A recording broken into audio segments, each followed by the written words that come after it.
BC కులగణన మరియు schedule కులాల ఏబీసీడీ వర్గీకరణకు సంబంధించి ఏర్పాటు చేసిన తెలంగాణ శాసనసభ ప్రత్యేక సమావేశానికి ప్రభుత్వ ఆలేరు నియోజకవర్గ ఎమ్మెల్యే బిర్లా ఐలయ్య హాజరయ్యారు.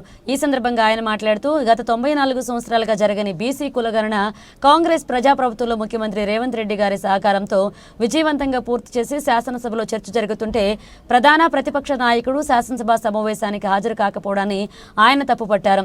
దశాబ్దాల కాలం నాటి నుండి ఎదురు చూస్తున్న ఎస్సీ ప్రజలు తమ ఆకాంక్ష నిజమయ్యే వేళ ఏబీసీడీ వర్గీకరణ అంశంపై చర్చ జరుగుతుంటే ప్రతిపక్ష బీఆర్ఎస్ ఎమ్మెల్యేలు శాసనసభ సమావేశానికి హాజరు కాకపోవడం దురదృష్టకరమని ప్రతిపక్ష పార్టీపై మండిపడ్డారు.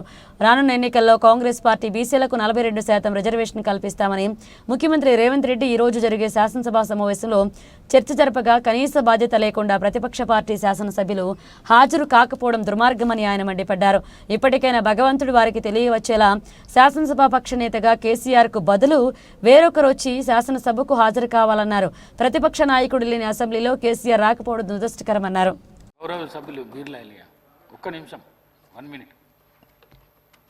అధ్యక్ష, ఈరోజు ఒక చారిత్రాత్మకమైన రోజు అధ్యక్ష. తెలంగాణ ప్రజలంతా గర్వించదగ్గ విషయం. ఇంత పెద్ద ఎత్తున సర్వే ఆధారంగా మా బీసీలకు ఒక భరోసా గౌరవ ముఖ్యమంత్రి రేవంత్ రెడ్డి గారి నాయకత్వాన గత 94 సంవత్సరాలుగా జరిగినటువంటి కులగణన భారతదేశ ప్రజలు గర్వించేదగ్గ ఇలా ఈ రాష్ట్రంలో కులగణన సర్వే జరిగి దాంతోపాటు ఈరోజు ఈ రాష్ట్రంలో ఉన్నటువంటి 90% ప్రజలకు ఏబీసీ వర్గీకరణ అదేవిధంగా బీసీ ఎస్టీ ఎస్సీ మైనార్టీల కులగణన సర్వేలో ఇంత పెద్ద ఎత్తున చర్చ జరుగుతుంటే కనీసం ఈ రోజన్నా మేము ఆశపడ్డాం.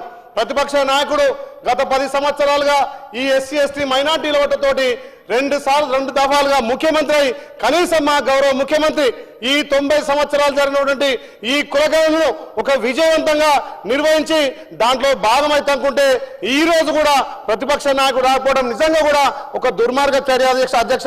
అదేవిధంగా దశాబ్దాల కాలంలో ఎస్సీ వర్గీకరణ కోసం ఎదురు చూసినటువంటి మా దళిత జాతికి ఈ రోజు ఒక శుభదినం అధ్యక్ష.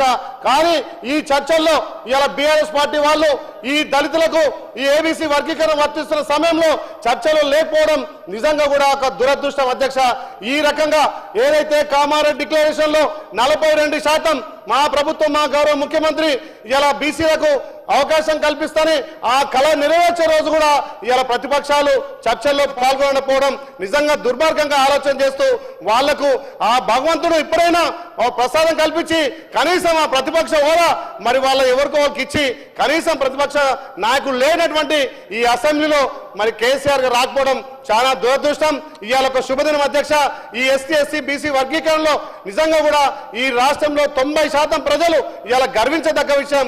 మా గౌరవ ముఖ్యమంత్రి రేవంత్ రెడ్డి గారి నాయకత్వాన మాకు భరోసా వచ్చింది. బీసీలకు ఒక కొండంత అండగా ఒక ధైర్యం కల్పించేందుకు నిజంగా ఇవాళ ఈ చర్చల్లో పాల్గొని ఇవాళ ఈ బిల్లులను పాస్ చేసేందుకు కూడా నిజంగా మా గౌరవ ముఖ్యమంత్రికి ప్రత్యేకంగా ధన్యవాదాలు.